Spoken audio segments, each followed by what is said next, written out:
જય માતાજી, હું છું ધર્મિષ્ઠા બા પરમાર. સ્વાગત છે તમારું ધર્મી સિમ્પલ રેસિપીમાં. આજે આપણે બનાવીશું. બપોરે જ્યારે આપણે જમવાનામાં રોટલી બનાવીએ તો 2-4 રોટલી વધી જ જતી હોય છે. તો સાંજે બધાને ઠંડી રોટલી ખાવાની બહુ જોર આવતું હોય છે. તો આજે હું આ જ રોટલીમાંથી એક નવી રેસીપી લઈને આવી છું. તો અહીંયા મેં 3 રોટલી લીધી છે. એને આપણે પહેલાં ટુકડા કરી દઈશું. બને એટલા નાના ટુકડા કરી દઈશું આપણે પહેલાં. તમે એક વખત આ રેસીપી બનાવશો તો બહાર જમવા જવાનું ભૂલી જ જશો. તો આ રીતે આપણે એના નાના ટુકડા કરી દઈશું.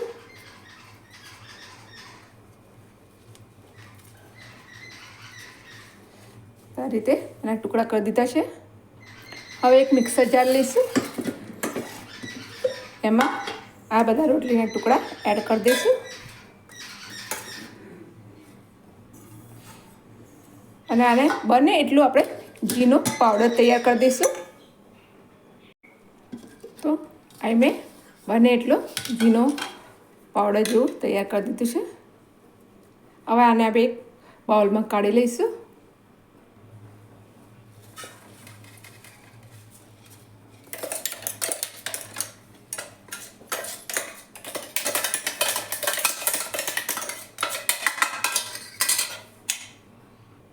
હવે આ બધું આપણે સારી રીતે આમ એને થોડું છૂટું પાડી દઈશું. જેને ગાંઠા બાંધી ગયા હોય તો એને આવી રીતે છૂટું કરી દઈશું. ત્યારબાદ આમાં આપણે 4 થી 5 ચમચી જેટલો ચોખાનો લોટ એડ કરશું. જો વધારે ઓછો હોય તો બી ચાલે, ન હોય તો બી ચાલશે.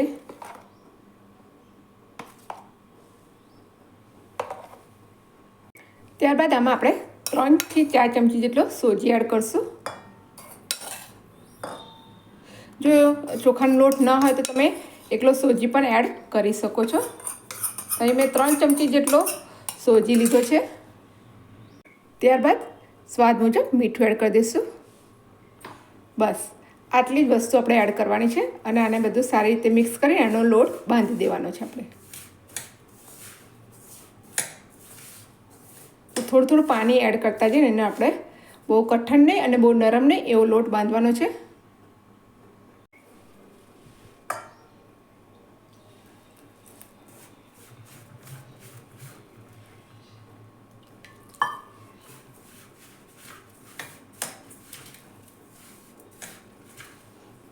થોડું થોડું પાણી એડ કરતા જઈને આપણે લોટ બાંધી દઈશું.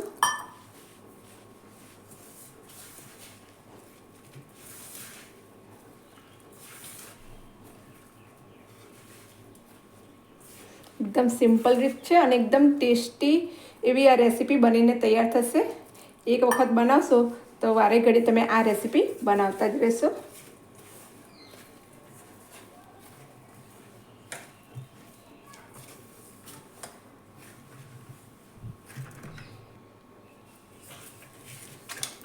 અને મસળીને સારી રીતે આપણે લોટ બાંધીને તૈયાર કરી દઈશું.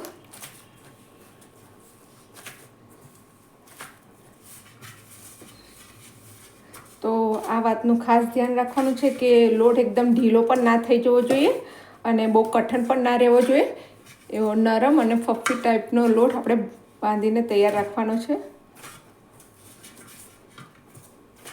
તો આ રીતનો લોટ આપણો એકદમ મસળીને તૈયાર રાખવાનો છે. તમે જોઈ શકો છો બહુ નરમ પણ નથી અને બહુ કઠણ પણ નથી. એવો આ લોટ આપણે બાંધીને તૈયાર રાખવાનો છે. હવે આને આપણે ઢાંકી દઈશું. ત્યારબાદ આપણે બીજી પ્રોસેસ ચાલુ કરી દઈએ. હવે જે ઢોકળીઓ આવે છે એ લઈશું આપણે. એમાં પાણી ગરમ કરવા મૂકશું. જો તમારી જોડે આવું ઢોકળીઓ ના હોય તો તપેલામાં પણ પાણી ગરમ કરી શકો છો અને ઉપર જારીવાળું ઢાંકણ મૂકીને તમે આ રેસીપી બનાવી શકો છો. એની પર આ રીતનું જે કાણાવાળું ઢાંકણ આવે છે એ લેવાનું છે. એ અંદર એડ કરશું અને ઉપર થોડું તેલ લગાવી દઈશું જેથી આપણે જે આ રેસીપી બનાવીએ છીએ એ આની ઉપર ચોંટે નહીં.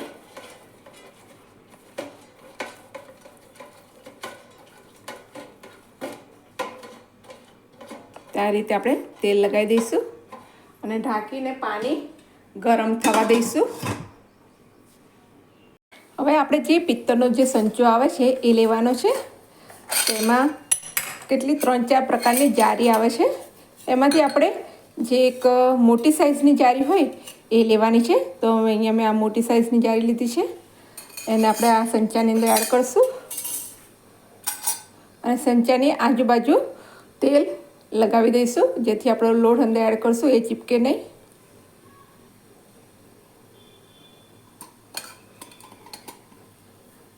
જારીને પણ લગાવીશું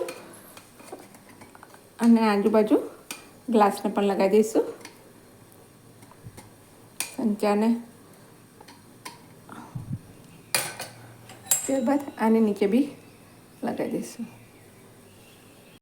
હવે આપણે આ લોટને થોડો મસળી લઈશું, જેથી થોડો નરમ થઈ જાય.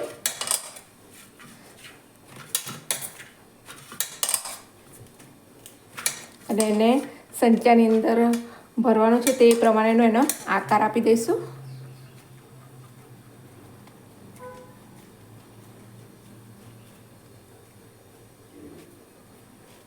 થોડો થોડો કરીને આપણે અંદર એડ કરી દઈશું.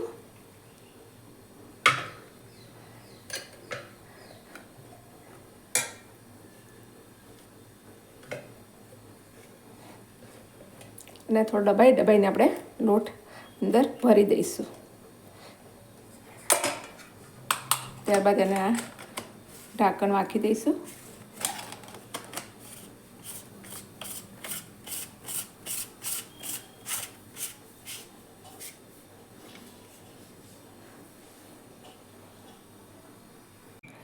તમે જોઈ શકો છો પાણી આપણું સરસ ઉકળી ગયું છે. તો ઉપર આપણે આ સંચાની મદદથી સેવ પાડી લઈશું.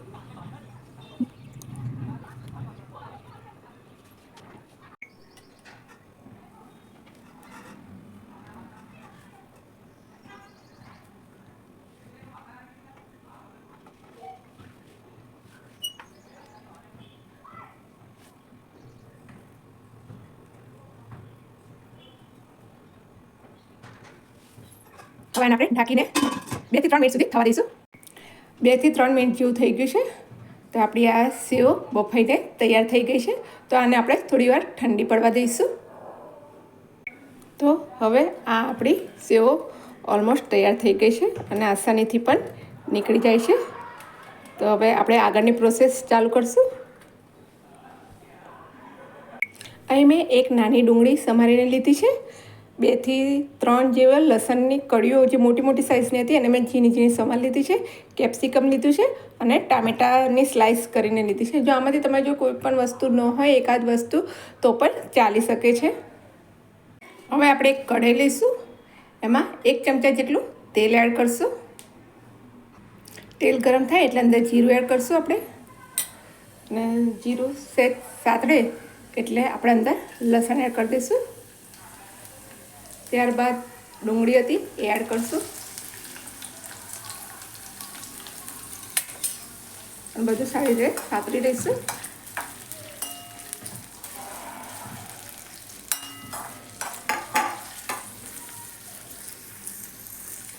ત્યારબાદ એમાં આપણે કેપ્સિકમ, મરચાં પણ એડ કરી દઈશું અને એ પણ સાતરી લઈશું થોડા. અને ટામેટાં પણ એડ કરી દઈશું અને બધું સારી રીતે સાતરી લઈશું. ટામેટાં ફટાફટ સતરાઈ જાય એટલે અંદર થોડું આપણે મીઠું એડ કરીશું. તો ટેસ્ટ મુજબ મીઠું એડ કરીશું અને બધું સારી રીતે હાઈ ફ્લેમ પર જ સાતરી લેવાનું છે બધું. તો તમે જો કેપ્સિકમ મરચાં ન હોય તો સાદા લીલા મરચાં પણ અંદર એડ કરી શકાય. હવે આમાં થોડા આપણે મસાલા એડ કરીશું, જેમ કે અહીંયા હળદર, લાલ મરચું પાવડર, ધાણા જીરું પાવડર, અહીંયા મેં મેગી મસાલો લીધો છે એ એડ કરશું. આનાથી ખૂબ જ સરસ ટેસ્ટ આવશે. થોડો ગરમ મસાલો એડ કરશું. બધું સારી રીતે સાતરી લઈશું. તો તમને ખ્યાલ આવી ગયો હશે કે અત્યારે શું બનાવી રહ્યા છે. તો અહીંયા હું રોટલીના નૂડલ્સ બનાવ્યા છે. હવે આમાં થોડો ટોમેટો કેચઅપ પણ એડ કરી દઈશું. જો તમે જો સોયા સોસ કે રેડ ચીલી સોસ હોય તો એ પણ તમે એડ કરી શકો છો. હું છોકરાઓને બને એટલું બહારનું આ થોડું ઓછું આપું છું, એટલે ખાલી મેં ટોમેટો સોસ એટલો જ એડ કર્યો છે. તો આ બધું આપણે સારી રીતે સકળાઈ ગયું છે. હવે એમાં આપણે આ જે નૂડલ્સ બનાવ્યા હતા એ અંદર એડ કરી દઈશું અને બધું સારી રીતે મિક્સ કરી દઈશું. તો બહારના મેદાના નૂડલ્સ ખાધા કરતાં આ રીતે જો તમે ઘરે રોટલીના નૂડલ્સ બનાવીને છોકરાને ખવડાવશો તો નડે પણ નહીં અને સ્વાસ્થ્ય માટે પણ ખૂબ જ સારા રહેશે. તો બધું સારી રીતે આપણે મિક્સ કરી દઈશું. તો તમને મારી આ રેસીપીનો વિડીયો સહેજ પણ જો ગમ્યો હોય તો પ્લીઝ લાઈક કરજો અને જે બેલ આઇકોન બટન છે એને પણ પ્રેસ કરી દેજો, જેથી મારી રોજની અવનવી વાનગીઓ તમને જોવા મળી રહે. એકદમ હેલ્ધી એવો નાસ્તો આપણા બનીને તૈયાર થઈ ગયો છે. તો જોતાં જ ખાવાનું મન થઈ જાય. હવે આપણા નૂડલ્સ બનીને તૈયાર થઈ ગયા છે.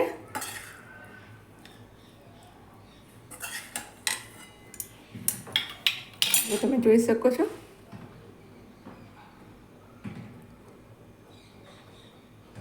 એને જોતાં જ ખાવાનું મન થઈ જાય એવા આપણા નૂડલ્સ બનીને તૈયાર થઈ ગયા છે અને 2-5 મિનિટ સુધી આપણે થવા દઈશું. તો હવે આને આપણે સર્વ કરી લઈશું.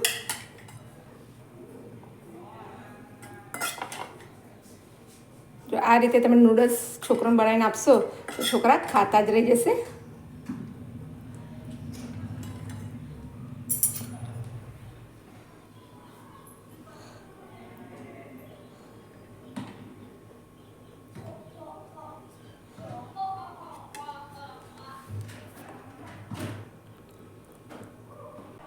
તો તમને મારી આ રેસીપીનો વિડીયો કેવો લાગ્યો મને કોમેન્ટ બોક્સમાં જરૂરથી જણાવજો. અને હા, જો તમને આ વિડીયો ગમ્યો હોય તો લાઈક કરજો, શેર કરજો અને મારી ચેનલને સબસ્ક્રાઈબ કરજો. અને આવી જ અવનવી વાનગીઓ જોવા માટે બેલ આઇકોન બટનને પ્રેસ કરજો. તો ત્યાં સુધી ખાઓ પીઓ અને જલસા કરો. જય માતાજી, જય શ્રી કૃષ્ણ, રાધે રાધે.